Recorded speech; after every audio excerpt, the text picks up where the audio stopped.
Жусуп Сары уулу атындагы орто мектеби, Кыргызстандын тарыхы сабагы 8-класс. Мугалим Мамырова Алмакан. Саламатсыңарбы балдар? Силерге ачык асман, бекем ден соолук каалоо менен бирге бүгүнкү сабагыбызды баштасак. Сабагыбыздын темасы Россиянын түштүк Кыргызстанды каратуусунун толук аякташы. Сабагыбыздын максаты: бүгүн силер Россиянын түштүк Кыргызстанды басып алышынын бүтүшү тууралуу маалымат аласыңар. Түшүнүүңөрдү, өз оюңарды эркин айтуу менен элестетүү, ой жүгүртүүңөр калыптанат. Улуттар аралык ынтымактуулукту сактоого тарбияланасыңар.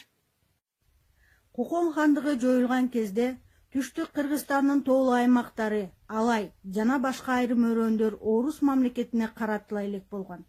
Алайда Кыргыздын Муңгуш, Адигине, ичкилик уруулары жашачу. Алардын жалпы саны 15-17 миң түтүнгө жакын болгон. Алайлык кыргыздар буга чейин Кокон хандыгын тоотпой, хан бийлигине жарым-жартылай гана баш ийип келишкен. Кокон хандыгы Орусияга биротоло каратылгандан кийин алайлык кыргыздар орус бийлигине баш ийгиси келбей, өз алдынчалуулугун сактап калууга аракеттенишет. Ошондуктан алар Алайга жортулуу уюштурган падыша аскерлерине чечкиндүү каршылык көрсөтүшкөн. Бул кезде Алай өрөөнүн атактуу Алымбек Татканын жесири Курманжан Датка бийлеп турган. Ал эми Алымбек Татка 1862 жылы Кокондо хан ордосундагы козголоң учурунда каза болгону силерге белгилүү. Анда эмесе балдар, азыр көңүлүңөрдү чакан видео тасмага бурсаңар. Айтылуу Алай ханышасы, Курманжан Датканын өмүрү, ишмердиги, анын эл суктанарлык касиеттери кийинки муундарга толук ачыла элек. 19-кылымдагы дүйнөлүк улуу аялдардын тизмесине кирген тарыхый инсан катары Курманжан Датка өзгөчө орунда турат. Күчтүү эркектин артында андан да күчтүү аял турат деген экен бир акылман. Ушул таамай айтылган чечен сөз Алай ханышасы атка конгон Курманжан Датка энебизге да тиешелүү десек болот. Курманжан Маматбай кызы, Алай ханышасы, аскердик, мамлекеттик, коомдук ишмер. Кокон хандыгынын жана Бухара эмиратынын даткасы, Россиянын императорлук аскеринин полковниги. Таубе, Алай ханышасы 1902 жыл. Кокон хандыгынын мезгилинде Алай өрөөнүндө көчүп конгон кыргыздар көз карандысыз өз алдынча болушкан. Алардын башкаруучулары Датка наамын Кокон ханынан алышкан. 19-кылымдын 60-жылдары Анжандын беги жана Даткасы Алымбек болгон. Алымбек каза болгондон кийин Курманжандын акылдуулугу, кайраты, көрөгөчтүгү жөнүндөгү атагы бүткүл жети сууга, ал тургай Ооганстан, Иран жана Кытайдын чегине чейин тараган. Курманжандын таасири эбегейсиз аралыкка бекем орногон жана аны Алай ханышасы деп атай башташкан. Свен Гедин, швед саякатчысы. Май айынын акырында жей-жүйүндүн башында кар кою чөп менен алмашкан мезгилде Алайга мал мүлктүү кыргыздар көчүп келишет. Бул жерде алар байгелерди уюштурушат, бирин-бирин конокко чакырышат, тойлорду өткөрүшөт. Оштук жана андижандык кыргыздар жайында Талдык ашуусу аркылуу өтүшөт.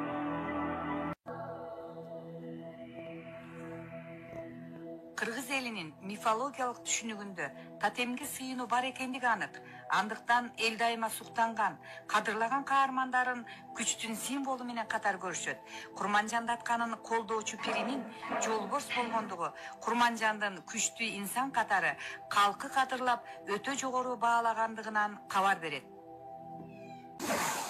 Терентьев. Датка биздин генерал деген наамга дал келүүчү даража. Ал эми фарс тилинде датка деген даража жана акыйкат издөөчү деген маанини туюндурат. Валиханов, казак окумуштуусу. Датка хан сарайындагы жогорку наамдардын бири.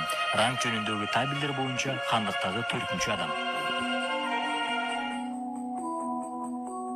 Турсунай Өмүрзакова Курманжан Датка жашаган доорду анын коомдук саясий ишмердигин жана саясий бейнесин изилдеп иликтөөнү Кокон хандыгынын тарыхы менен тыгыз байланышта карайт. Алымбек Датканын ишин улантуучу катары Курманжан Даткага берилген саясий сүртүмдөр, чергескен саякатчы, окумуштуулардын жазмаларында таасын сүрөттөлүп жазылып калган. Орус саякатчысы Станкевич. Деңиз деңгээлинен 1030 метр бийиктикте турган Оштун өзүнөн башталуучу Гүлчөнүн жолу дайыма өрдү олтурат. Жолдун эки жагында кыргыздар жашаган кыштактар жыш жайгашкан. Алардын ичинен эң чоңу Мадым. Оштон ары 12 чакырым алыстыкта жол боюнан орун алган. Алай кыргыздарынын ханышасы Датканын кыштоосу ошол жерден өтөт жана Курманжан Датка жайкысын тоо этектерине көчөт. Анын кызматкерлери жасаган жагымдуу кымыздын даамын мен да татып көргөм. Орус армиясынын генерал-лейтенанты Терентьев бир нече уулдун энеси, эбегейсиз мал мүлкү менен ал абдан таасирдүү аял болгон. Ага оор турмуштун запкысын тартып кайрылган, же жөн гана арыз моңун айтып кайгысын бөлүшкөндөр, же аны бел тутуп кайрылган адамдар албетте көп болгон. Ошондуктан анын беделин жана таасирин таанышкан. Кудайархан ага Датка деген титул берген. Ал генерал же башкаруучуга барабар. Биз көчмөнбүз, ошондуктан бизге казынанын да, байлыктын да кереги жок. Ведомости маалымат булагы 1878 жыл. Кокон хандыгы жоюлгандан кийин Полот хандын көтөрүлүшүнө жигердүү катышкан көптөгөн көтөрүлүшчүлөр, кечеги козголоңчулар жана өз кызыкчылыктарынын падышанын Түркистандагы бийликтери тарабынан катуу кысымга алынышына нааразы болушкан мурдагы таасирдүү төрөлөр колдоруна курал алып, жергиликтүү калкка кошулуп кайрадан күрөшүн улантышты. Аларга жетекчилик кылган Абдылдабек, энелери Баатырбек, Мамытбек жана Асанбектер орустарга каршы куралдуу көтөрүлүшкө аттанышты. Ал гана эмес, Курманжан башында турган алайдын башкаруучу төбөлдөрү бул өрөөндө өз алдынча болгон улуттук аймакты түзүүгө аракет жасап жатышат. Түркистан генерал-губернатору Кауфман Кокон хандыгындагы басып алуунун акыркы этабы хан менен эмес, басып салууга оңой олтоң боло койбогон элди кыймыл менен болду. Борбордук Азияда орустар тайманбаган жана мынчалык узакка созулган күрөштү эч качан баштарынан өткөргөн эмес. Биз мындай күжүрмөн жоокерлер менен биринчи жолу беттешип отурабыз. Жана калай калк менен күрөшүү жергиликтүү хандыктардын зулумдары менен күрөшкөнгө караганда алда канча оор экендигине ынандык. Скобелевдин Абдылдабекке жөнөткөн катым. Абдылдабек Датка, сизден Абдулкеримбекти ошуп алып, өз ыктыярыңыз менен бизге келүүңүздү сунуш кыламын. Сиз жеңилбес орус армиясына каршы туруштук берүү мүмкүн эмес экендигине ынангандай болдуңуз. Аларды тоолорда, дарыяларда, душмандар да токтото албайт. Ошондуктан сиз качандыр бир кезде биз тараптан колго түшмөйүнчө качкын болуп жүрө берериңиз айкын. Эгер сиз бизге багынсаңыз, анда жарым падышанын фон Кауфман боркерлигине жана ырайымына бөлүнөсүз. Чындыгында баарын өзүңүз жакшы түшүнөсүз. Москвадагы Борбордук мамлекеттик аскердик тарыхый архиви. Курманжан Датканын генерал Скобелевке койгон шарттары.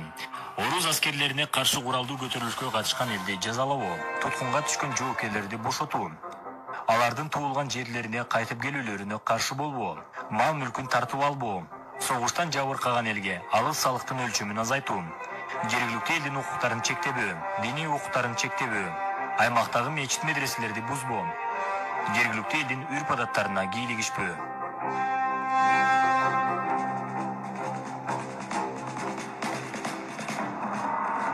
1890 жылдардын башында Алай ханышасынын жана анын балдарынын тагдырына орус колонизаторлору тарабынан катуу соккурулган. Орусия империясынын колониялык чет жакасы болгон Түркистан аймагын жалынга каптаган элдик кыймыл падыша өкмөтү менен жергиликтүү төбөлдөрдү абдан сызсыздандырган. Ошондуктан падыша өзүнүн аскердик жана ички иштер министрлери менен кеңешип, Түркистандагы колониялык бийликти бекемдөөнүн жолу ашынган улутчул, колониялык саясатты жан үрөп ишке ашыра турган генерал-губернаторду дайындоо деп эсептеген. Бул ишти жүзөгө ашырууда өзүнүн куулугу менен өзгөчөлөнгөн барон Вревский бийликте 10 жылча туруп, ушул саясий тапшырманы жүзөгө ашырууга кыйыр жетекчилик кылган. Өздөрү каалагандай эркин жашап, эсирип бараткан түземдерге сес көрсөтүп, жүрөгүнүн үшүн алып коюуга Камчыбектин окуясы аларга ыңгайлуу мүмкүнчүлүк болгон.